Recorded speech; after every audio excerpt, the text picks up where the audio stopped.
Hello and welcome to the WebCertain Global Marketing News Bulletin. I'm Cal O'Connell and here are today's top stories. Google is reportedly looking to enter the Chinese App Store market.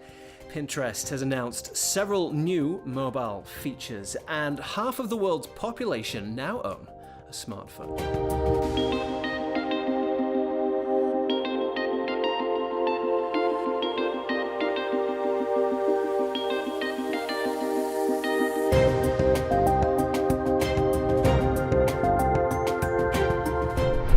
Google is reportedly planning to launch its Google Play App Store in China.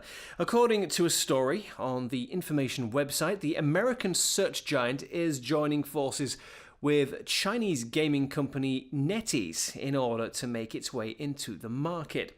A barrier that Google will have to overcome if it wishes to develop a strong presence for its App Store in China is the need to meet Chinese censorship regulations.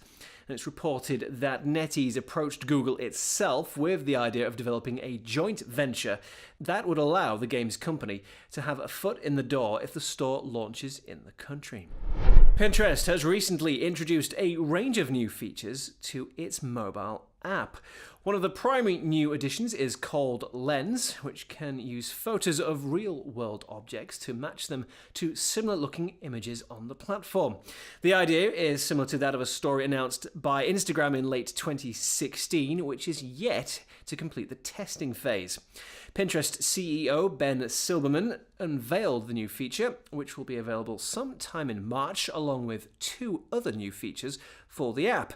This comes after an update to Pinterest's advertising platform that will allow marketers to use it in a similar way to Google, but as a more visual platform. A push to increase revenue has been suggested as a reason behind the recent changes as the company lines up what is being called an inevitable IPO. According to a global report from We Are Social, more than half of people on Earth now own a smartphone. This increase in ownership has led directly to a rise in the number of unique users of mobile devices, which saw a 5% rise over the course of 2016 to reach 66% of the world's 7.4 billion total population.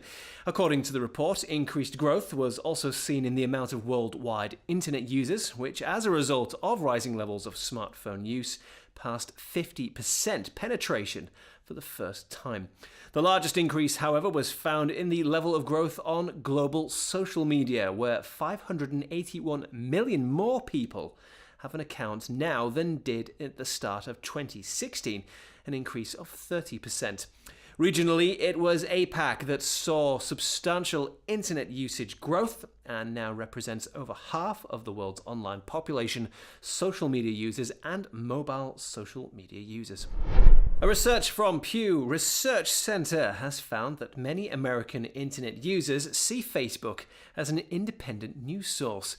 During the survey, 10% of respondents cited Facebook as the source of a news story they had read, not far behind Fox News on 12%, and ahead of CBS News and the Washington Post.